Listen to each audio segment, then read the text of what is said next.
ایک کتا جس کی وجہ سے 40,000 لوگوں نے اسلام قبول کیا۔ ابن حجر کے مطابق جب منگولوں نے پوری مسلم دنیا پر قبضہ کر لیا اور دن بڑے دردناک دن تھے، بغداد میں خون بہہ رہا تھا اور غرغنہ لٹ رہا تھا، جب جامعہ نظامیہ کی لائبریری میں دجلہ کی موجوں کی زد میں تھی،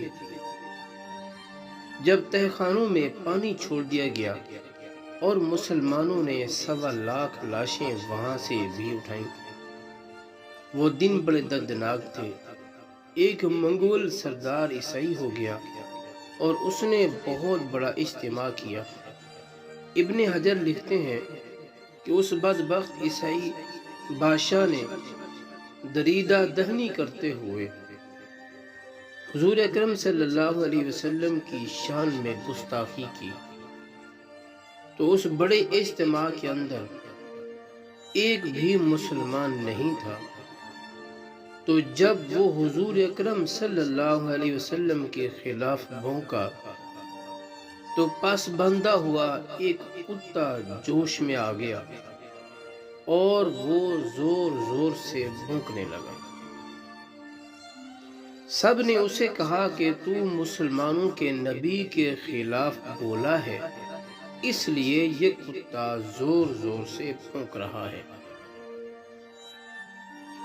تو اس نے کہا کہ نہیں، یہ ویسے ہی بڑا غیرت مند ہے۔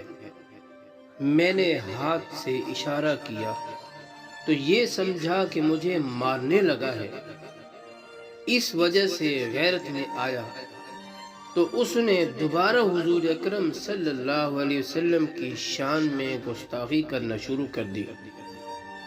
اتنا مجمع تھا لیکن اس میں سے کوئی بھی حضور اکرم صلی اللہ علیہ وسلم کا غلام نہیں تھا۔ تو تاریخ نے بتایا کہ وہ کتا ایک دم رسہ توڑ کر جھپٹ کر شیر کی طرح اس پر حملہ آور ہوا اور اس نے اپنے دانت اس کی گردن میں گاڑ دیے اور چھوڑا تب جب اس کو جہنم میں پہنچا دیا۔ ابن حجر لکھتے ہیں